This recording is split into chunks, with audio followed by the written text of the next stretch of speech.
No lights on inside Westminster as the enormous political challenge posed by energy bills gets very real. With 10 days of the summer break to go until MPs return and a new leader is in place, the public can only watch and wait for more clarity. The Chancellor can only talk about possible options. We need to make sure that this isn't a sticking plaster, that for the long term we continue to help the most vulnerable who have no cushion, and that's what I'm determined to do, and we're working up those options for both households and for business for the incoming Prime Minister. Some support will come this autumn, announced by the previous Chancellor 3 months ago. An upfront discount worth £200. Doubled to £400 for everyone. But on the campaign trail in Cambridgeshire, he conceded those numbers were already long out of date. As Chancellor, I announced significant support to help people, but the situation has deteriorated. As Prime Minister, I would go further.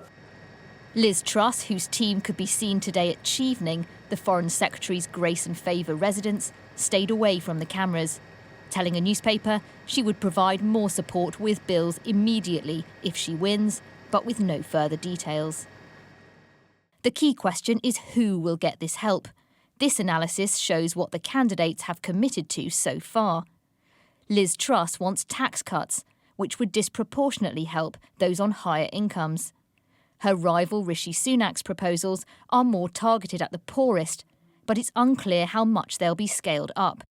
Labour say the government should freeze bills for everyone, regardless of their circumstances. Why should people on six-figure salaries get their bills frozen? Let me challenge this idea, this assumption that most people are going to be able to simply pay the additional bills, they'll suck it up, they won't really notice. These average prices are going to go up to £3,500 in October.